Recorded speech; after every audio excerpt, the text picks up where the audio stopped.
in we could talk about intersectionality in kind of the theoretical, terms, right? And think about it from an academic standpoint. But we know this is impacting us in our personal daily lives constantly.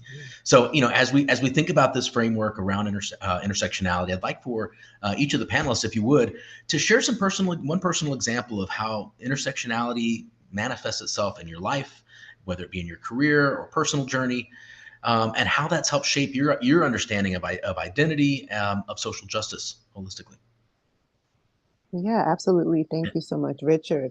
So Yes. when I think about how intersectionality has shaped my understanding and continues to shape my understanding of my identity, I think about the fact that uh, for me, most people do not assume, and Jad Evangelo knows this, most people do not assume that I'm Latina, right? And Mm. so it's an opportunity for me to possibly work on my rapport with people. But when people see you, what they see is what they see, and that is what they go off of. So most people assume that I'm from maybe some other part of the world, but not a Latin country. People may assume also that I was born here in the U.S. or that is my background. And so now the continuation of the conversation happens. Oh, where are you from? And then I'll say, I'm from Panama. I was born in Panama. And the next question is, do you speak Spanish? How long have you been here? Those kinds of follow-up questions. And what happens with intersectionality is the more that you share about yourself, people start to feel like they have to authenticate you, right? They Mm. have to make sure that you're enough of whatever it is that you said you are, if it's not visible, if it's not seen immediately. So then the questions continue and continue. Oh, you've been in this country since you were 3 years old. Okay, so you're a Yankee. My family, people in Mm. my family would use the word Yankee, or you're an Mm. American. Oh, you've been here a long time. And so this idea that everyone who is from the same place has the same type of existence is why intersectionality is so important. Because even for other people who have, migrated to the United States from other places, they may have a totally, completely different experience than I might. And so when I think about my identity involves me explaining who I am Mm. almost every day, right? Some things are not as apparent. And for instance, I was telling Enrique from Prospanica, that's my father's name. Everyone else in my family has Spanish names. I just don't. So Mm. that idea, I think if I had a name that was Spanish, then people would probably not probe as much. But people don't necessarily connect that someone could be from a Spanish speaking country and have a French name or have an Italian name or have an Arabic name or have, any kind of name. The same way in the US, everyone doesn't have an English name. So even just that, that understanding of who I am as a person, and then how can I continue to be not only just respected, but how can I be seen as valuable? If people don't Mm. are not able to see all the aspects of you just by looking at you. Right. Jed Evangelo, when it comes to professional settings, we talk about this all the time. And being Black and Latina are considered to be two marginalized identities. So putting Mm. those together, actually, sometimes I wonder, like, if I share that I'm Latina, does it help or does it take away? Does it Mm. maybe lead to more discrimination and exclusion? Or in some arenas, it could probably help me. I noticed that the more that I share about myself, it can be a benefit and maybe not so much of a benefit, just depending on what professional settings I'm in.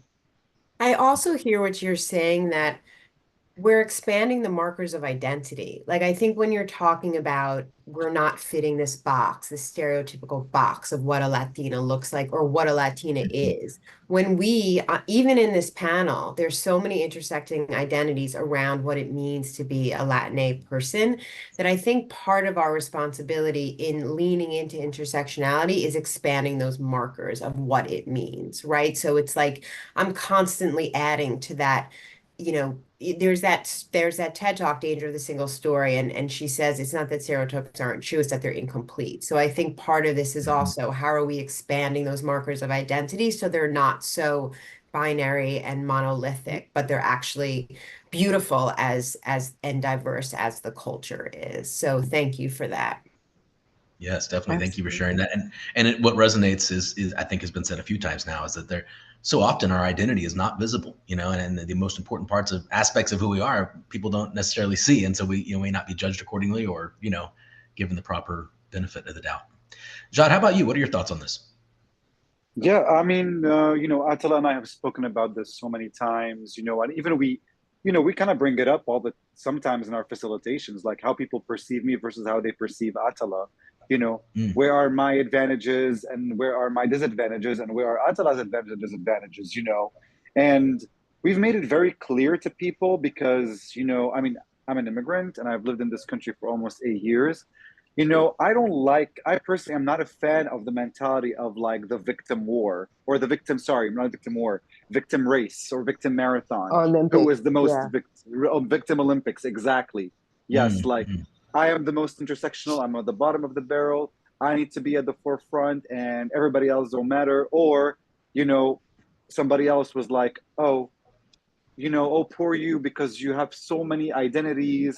So we need to, be the saviors to you. So there's that is going around a little bit, because of Mhm. intersectionality. And I like to kind of like eliminate that a little bit and help people understand intersectionality leads to positionality, right? So where is my position in this environment? How do people see me? Also, where can I navigate and say something where I will not be, retaliated against? While if Attila says, for example, the same thing, she may be retaliated against because of her positionality, and her Mhm. positionality is perceived by the majority, for example, differently than I am because of social constructs, right? And it all goes back to Kimberly Crenshaw's point of like, how the Black and female identity was not really understood in the court system. It wasn't Yep. understood. So she talked about that, right? And when I looked at this tech talk and everything, I started reflecting on myself. I'm like, where am I understood and where am I not understood personally for me? In many ways, I am understood, but I'm understood to what's familiar, right? Mm. So I walk into a room, oh, a Puerto Rican good looking man who's able bodied and cisgender right away. And people perceive and treat around that. The more they talk to me, they're like, oh, not really. Oh, this, oh, that, oh, that. Now I don't know. Now I'm not sure how to operate. Now I don't know what to say to this person, right? Or I think this is what I want to hear from that person because of how they look and appear, right? Mm. So sometimes people forget what's our internal identities, and that what means a lot. And I find myself personally, sometimes I have to educate people about certain things, right? Multilingualism, like my Yep. religion, for example, or, my disability, or simply like my background, or like, why do I sound like this, or my thinking, or my advocacy, all of these things, I take them as learning moments. And I'm pretty sure Attila resonates with this too. Like we get tired of educating people sometimes, Yeah. but this is, unfortunately, this is a battle that we all have to do sometimes so we can get to where we need to be. Now, what does that mean for our counterparts, right? Where do I step in where I feel like Attila, is struggling with it? And why would I do that? Well, first of all, she is my friend. Second of all, we understand positionality. And third of all, how are we equity practitioners if we don't understand how to decenter ourselves and make sure Mm. that the people next to us are there? And mind you, Attila does the same thing for me. Now, I'm giving me and Attila as an example because I think it's important to show the people and the audience that as colleagues, how do we show up for each other? How do you understand our intersectionality? How do we come in? Right. So I think this would make perfect sense here. So many times Attila have stepped in for me where some places I feel like if I say something, I will be perceived in a certain way. If she comes in, given her personality, it may help the way for me to have more of a voice and vice versa. So Mhm. positionality is important and it's about understanding, well, where do I not have the advantage and where do I have the advantage? And you kind of like experiment with it, So Yeah. I used to operate out of a fear tactic, like I don't want to say this. Right now, I just say whatever with the mentality of like, if I'm going to get pushback, I'm going to accept that pushback because I want to live in my truth. And I hope that helps other people like understand their intersectionality. Like, okay, if I say the same thing that Jed Evangelo said, maybe I will not get the same reaction, but am I ready for this reaction, right? Right. But where does that Evangelo come in as a colleague? So intersectionality leads to allyship. It leads to positionality, then allyship. And I think this is a good segue in our conversation, I think. I hope I didn't go too far. But I just wanted to gear towards that because this was such a great realization in the past year for me personally to how to incorporate intersectionality as a tool in the equity space.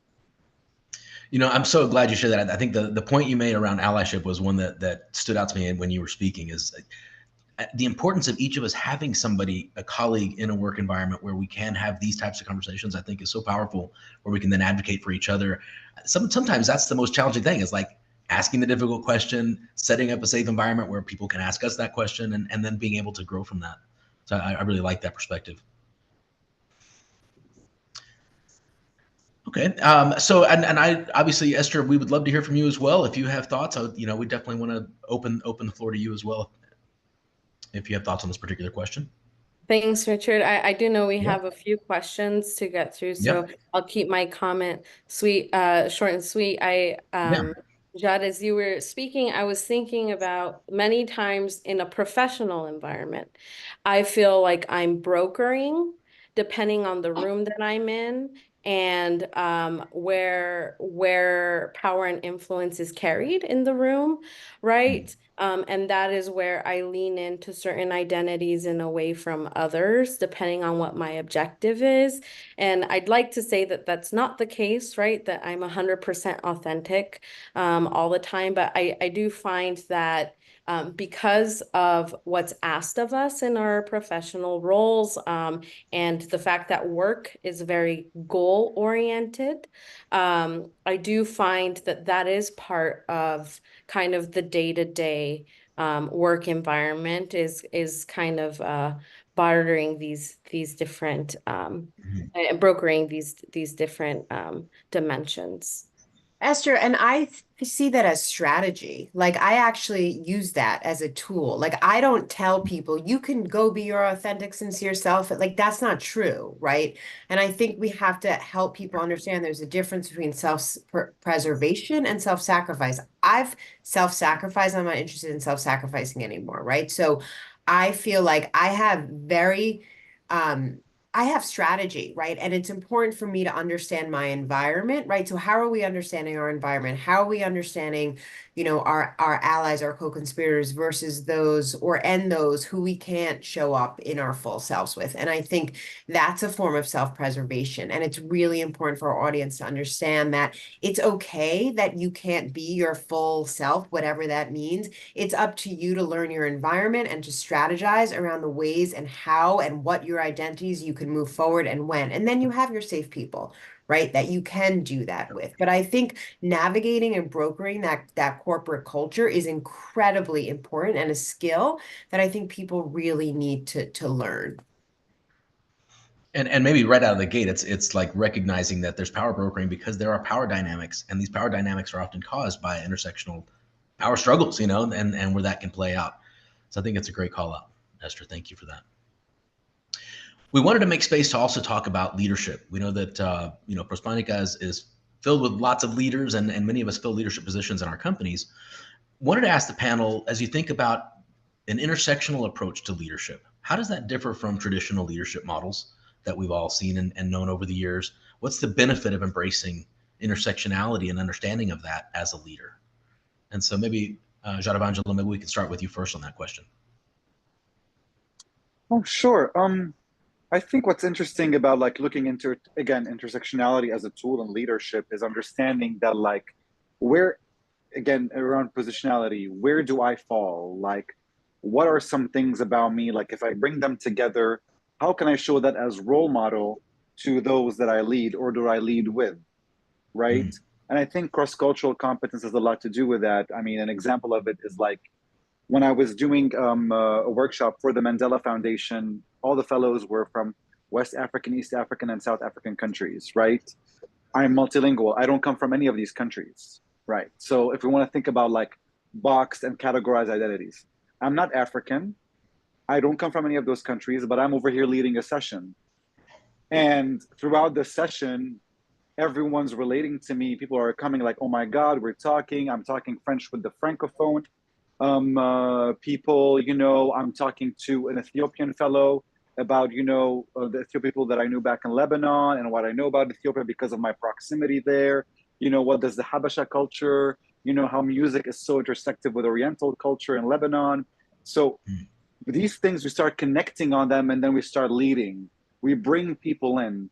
And Atala mentioned something once before that invites people in is like, instead of asking people where they're from, what they do, what are their interests, sharing about ourselves is a lot, and sometimes sharing some little, kind of ice-breaking stories. Like I always tell people about the time, like when I came to New York and a homeless person spat on my back. I know it's a disgusting story, but saying that to show people like, oh my God, I have a sense of relief now. I can share more about, because what is more embarrassing than, getting almost assaulted by a homeless person, right? But saying this is a sense of like comfort and showing people that like, I'm inviting you to my world. And my world is about speaking different languages, being integrated in the Puerto Rican community because of my adopted mother, Nada, who was my teacher, and she decided to call me her son. And now I'm intersecting with this community. So people learn about these things. They're like, oh, intersectionality is not just a personal thing. It's an action.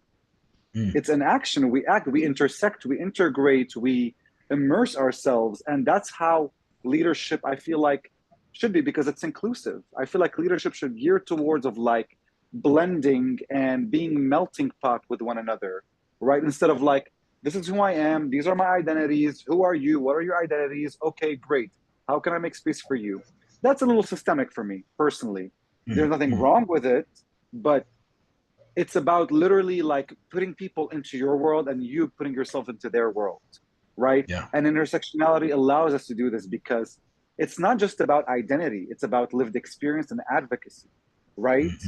And one thing that I think was very beautiful, for example, is when it comes to advocacy and intersectionality, for example, as a movement, social movements, when you look at Black Lives Matter and Free Palestine, but also Jewish advocates who are saying not in our name, so much interrelated. And people talk about these things as advocacy narratives, right? They're not, they're different narratives, but they intersect so much. I remember I had a conversation with my colleague and telling them like, not in our name is an advocacy. It's an advocacy. And a lot of, specifically Jewish Voices for Peace were saying, going on the streets and talking about it, asking for a ceasefire. I was saying, well, Free Palestine intersects with that. It's not the same words. There are two advocacies, but they intersect so much. And we talked about it in a workshop. How do we bring that together? What does that mean? Right? Like, what is the story behind the narrative? What's the story behind the narrative? And the story behind Black Lives Matter and how it came to be. And why do advocacy intersect? So I call this intersectional advocacy. What do we advocate about? What do we say? What comes out of our mouth? And how does that intersect with another narrative? Because I feel like sometimes today people categorize narratives and this is your narrative for this community, this narrative for this community. Actually, they're all interrelated if you really understand the history behind them. And when it comes to leadership, community organizing, public speaking, all of these things are part of leadership. When you bring those narratives together, you are talking about intersectional advocacy. So I think that's very interesting to look at. That's fascinating. Thank you for sharing that. And I'm just going back on an earlier point you made. I think you touched on something that all of us, I believe, can resonate with potentially, is this idea of courageous leadership is vulnerability. It's like being willing to share something about yourself that welcomes others to do the same. And I think that is a great first step that you mentioned as a best practice. Thank you for that. Atala, what are your thoughts on this question? Yeah, Richard, I was going to mention that. I was going to mention when we meet people throughout whatever arenas of our lives, generally, I think most people's perspectives are, I really enjoyed that person because they were, you hear this term, down to earth, right? And so think about leaders in a perspective of, in this perspective of what you use. You said courageous leadership versus traditional leadership. And I think all of us have some connection to being Latine or connection to the Latinx community. And for me, I can speak about my first examples of leadership, which were my parents. And my Mm. parents absolutely practice traditional leadership, which is what's happening at way too many organizations still. What I say goes. You don't ask Mhm. questions. We would be in the car and we didn't even know where we were going, right? We didn't even know where our parents were taking us. And I'm talking about maybe this was like maybe for some of us, the 80s, the 90s, maybe even for the 2000s. And a lot of organizations are running, a lot of leaders, excuse me, are running their organizations in that same way. They don't have conversations with their teams. They don't have conversations with their colleagues unless something's wrong. And so, what happens with leaders who understand intersectionality, they realize that if you continue to work on your rapport with your team, with your employees, with your staff, you're going to learn more about them. And now you're going to have more of an innovation happening within your organization because now you know that this person is not just this race and this gender. You're learning more about them and you're not treating all the same people who are all that same race and all that same gender the same, which was what we find as well too. And I can say this as a DEI practitioner, what many leaders tend to do is they say, "Oh, we can check this off. We have a lot of women working here. Oh, we have we have a lot of folks who are Asian Pacific Islander representation. We have a lot of people who are Black or African American. And what we hear so many leaders say is, "Oh, we're very diverse. We're very Mhm. diverse."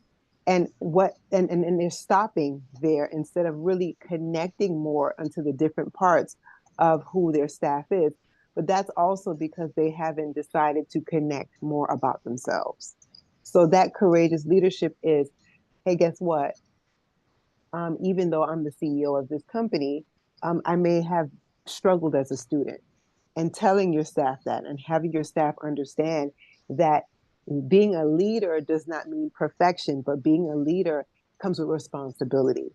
And Mm. I'm responsible for the people that I'm in leadership for versus traditional leadership, which is I tell you what to do, you do what I tell you. If you don't, you get reprimanded. And many So, organizations, especially with Gen Z sitting at the table now, they're realizing they can't do that anymore. They can't do it anymore because Gen Z is saying, "Well, I don't have enough reason to listen to you just because you're in leadership." And also, do do these leaders understand that respect is also part of why people will start to feel mm, psychologically safe and want to stay at your or within your organization? If people feel psychologically safe, they'll be more likely to possibly make mistakes, but also learn from them and continue to grow within the organization versus fear of making mistakes and leaving the organization and the innovation is lost. So that's what we really want for us as leaders and for other leaders who are on this, who are a part of this conversation with us tonight or this afternoon. Are you open enough to share about the things that you are very apt at and maybe some places where you have areas of growth? Because I can guarantee you that there are people within your organization that can fill those gaps. But if we're mhm. only looking at them as three things, their gender, their race, and their role, we miss out.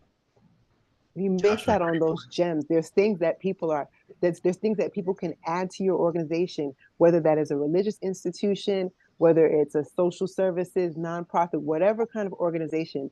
There are people who will absolutely make this organization even better than it currently is. If you decide, like what Richard said, to be vulnerable, and it will help others to be vulnerable as well. We want to be more of an exemplary type of leader versus a leader who is just directive and authoritative. There are That's two things fantastic. that come to mind when you're talking, and one is the relationship building piece, and two is that leadership shouldn't be transactional, right? It should be transformational. And I think that sometimes because the pace of the work is so fast and because agendas are so packed that we move into transaction and not relationship building and not transformation. So I think that's really important too. Like, what kind of leader are you, right? Are you that leader that is building relationships and having transformational experiences, or are you more moving towards transaction? And I think the other thing, I had such a beautiful experience today. I was consulting for this organization and I went in and I met with the CEO and some of their team, and it was lunchtime, and he cooks as a form of self-care and a hobby, and he made a big pot of soup over the weekend, and he brought in a lot, and it was lunchtime and it wasn't planned, and he was like, oh, I have some soup, and like we sat and had soup together that he made, and in that interaction he shared about how Saturday mornings he goes to the farmer's market, and these are his favorite things to cook, and then I shared, and then somebody else shared, and I'm sharing that example because first of all, I think we have to move out of the intellect a lot. I think we have to use other ways of connecting, right? Whether that's through food. And I'm not talking about performative ways of like bring in the dish of your culture. I'm actually talking about these organic opportunities that are like, I made soup, come have soup with me, right? Like I made brownies. This is what my kid loves to eat and it reminds me of my mom, right? Like where are those moments and those opportunities for you to share? And I think one of the benefits of COVID was that we moved to a virtual space. And so we didn't have these like artificial backgrounds. We had what Jod Evangelo has right now, like a beautiful pictures in the background. And I'm looking at them and I'm wondering, what, like, tell me more about that, right? So I think like, how are we using creative opportunities to share parts of ourselves and to build relationships, even if we're working in a hierarchical structure, right? So I think we have to move to different ways of being too in order for this work to be felt on in the heart space, which is where it lives. And isn't So soup the Richard, perfect kind of visual of intersectionality, right? All the ingredients that make up this one dish, and you may not see everything that was put in it, but it makes it what it is, being so wonderful it is. Somebody was going to say something.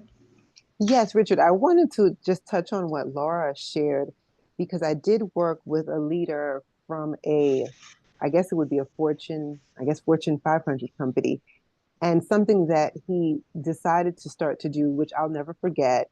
And, I think when he shared it, he thought it was something exemplary, which is why he shared this.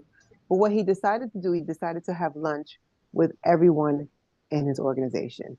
He went to lunch with everyone, whether it was the, um, the janitorial staff. He sat with them and talked with them. And of course, this took a couple of months. And he said, after talking with his staff, after talking with the people who he worked with, he learned so many things that they had been holding back that a lot of people are a lot of us are just sharing parts of ourselves for fear of retaliation. He learned that people were expecting to have children, that people were getting ready to get married, but they didn't know how that was going to impact their work situation, so they didn't share it. And he said that for him that was the best thing that he could have ever done, was to be able to be vulnerable, share about himself, and going back to what everybody kind of seems to be saying on this call. And I know for Jad Evangelo and I, we always bring food. When we, even for facilitations, we bring our food with us.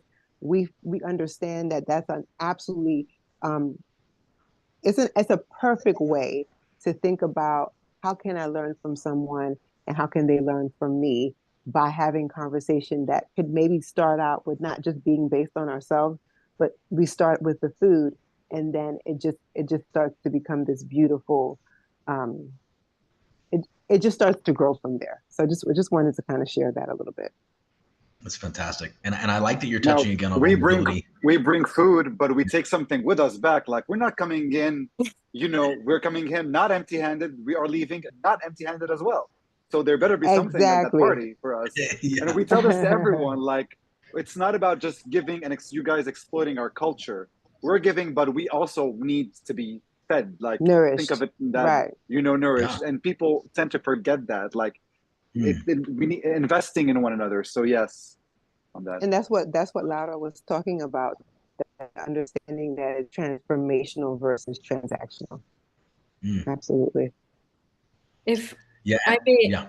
Richard, before we move on to the next question, as you are all speaking, I am fully supportive of all these strategies. I think they're definitely practices that courageous leaders can take on. And I would like to say that if we think about what a courageous leader is, I think it's somebody who takes accountability for this responsibility to do this work. Because I think about the fact that, you know, when you are in a lower position within an organization, approaching a high somebody who's a superior, or you know, has a higher level within the hierarchy of the organization, that in and of itself is very intimidating. Even if you share multiple identities, visibly share multiple identities, it becomes even more intimidating when you don't. I remember one of my first jobs kind of out of college was in banking and finance, and I remember people leaving the organization and hearing from somebody who was a few levels up in management saying, well, actually, like, you know, 1.5 years is about what we expect before somebody leaves. And that was kind of just accepted as the norm. And so if we know that leaving and starting new jobs is stressful, right? It can be personally very stressful. Like, how can we accept that? And what can we do as leaders to take accountability to take these actions? It's wonderful. Great addition there, Esther. Thank you. You know, this conversation is just so, it's so insightful to me personally, and I hope it is for all of the that are participants that are out there. Unfortunately, we're always tight on time, and so I do want to give our panelists an opportunity to kind of maybe give some closing thoughts on this topic. Maybe with the idea of, we know that we're in an environment today where, you know, many companies are stepping back from DEI, whether it be for changing priorities or because of legislation, and this obviously will have reverberations and long-term impacts. Would like to understand, maybe as some kind of closing thoughts from y'all, is, you know, how can this intersectionality framework be used to argue the business case for DEI, that it shouldn't go away, that the priority, you know, really should remain, and intersectionality being a part of that solution? And maybe we can start with Atala, if you'd like to go first. Sure, sure.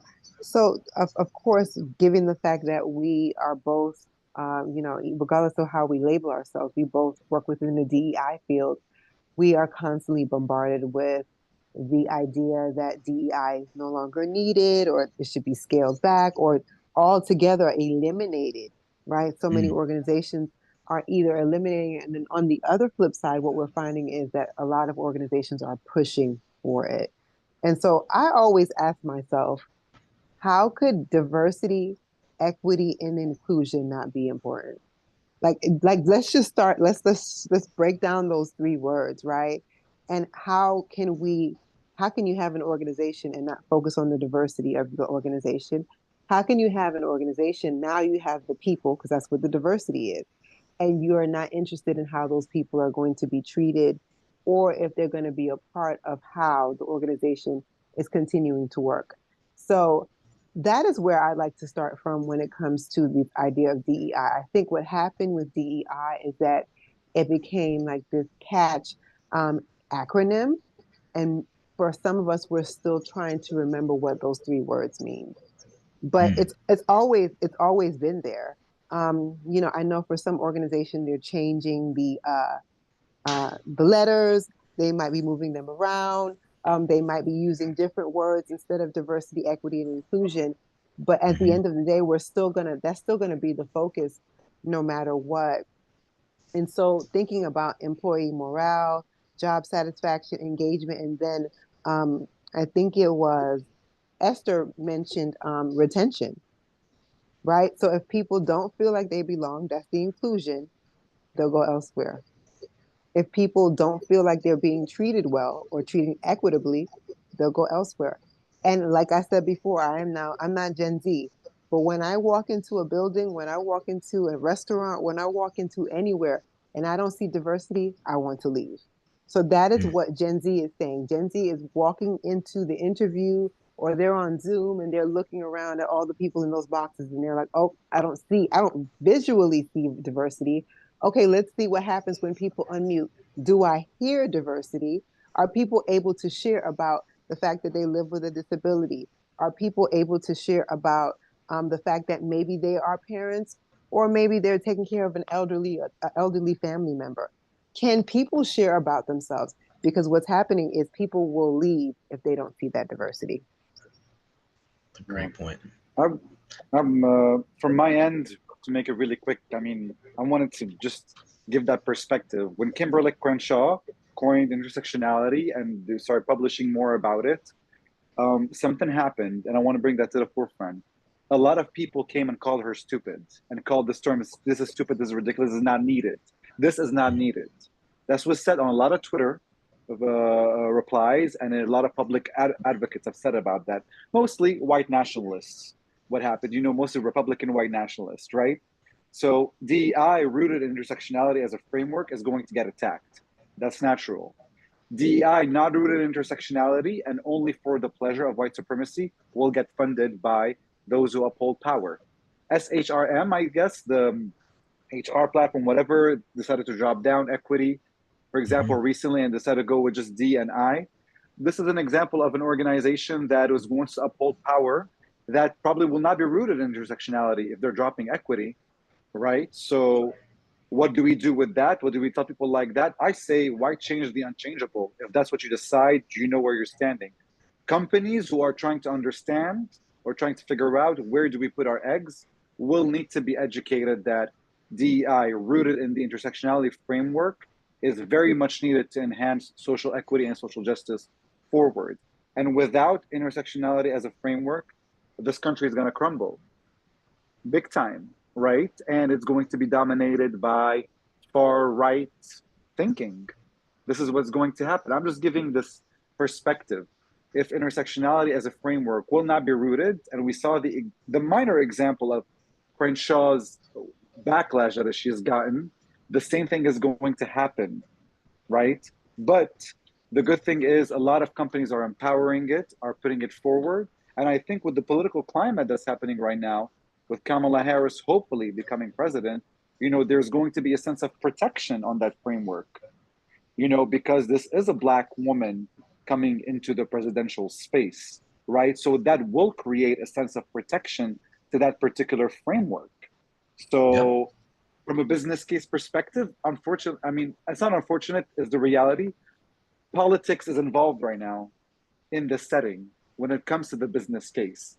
So however this is going to happen, however the political climate is going to go, will affect the business case. So it's not really a suggestion I have for people. It's more of like, I just want people to see the connection of Crenshaw's work, the political climate, and the case of DEI, and how it's connected. I hope that makes sense. Oh yeah, very insightful. Thank you for that. That's fantastic. I don't know, Esther, if you have a thought to that question, if you'd like to jump in. Yeah, when I heard the question, I was, I think some of my colleagues here have spoken to the fact that we've used different labels, the terminology that we've used has evolved. And from my perspective, that's partly because the conversations are uncomfortable, but that doesn't mean that they don't need to be had, right? And that progress can't come from having them. But kind of regardless of what we name it, I think we all know, having been working professionals, that we feel.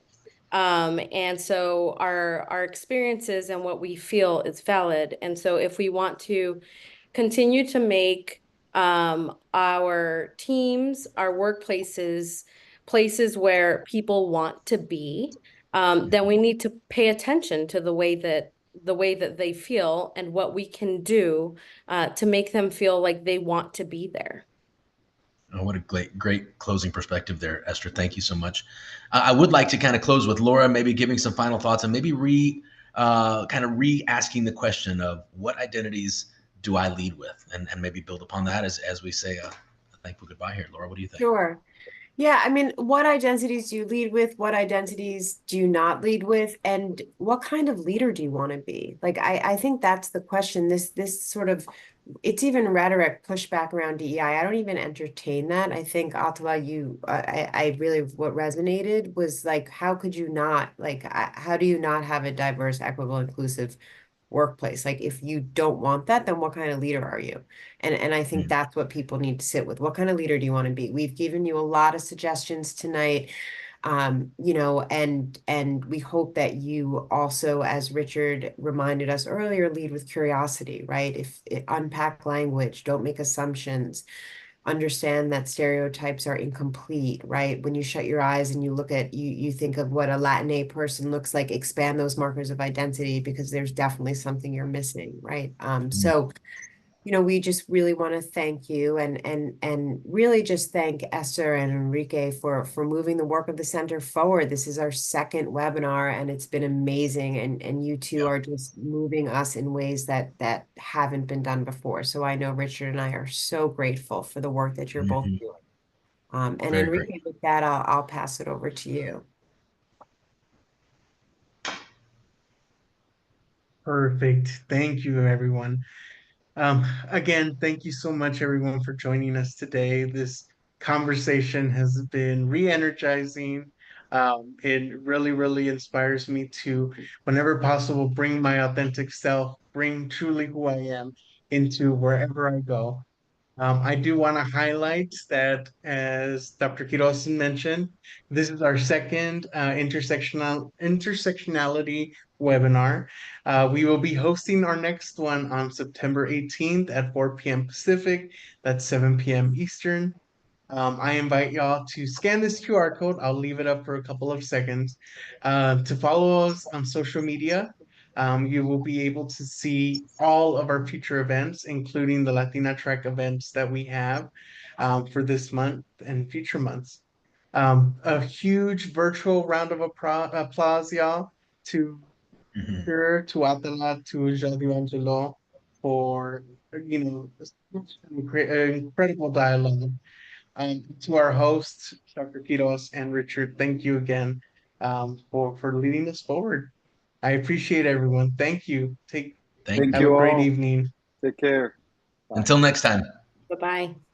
Bye.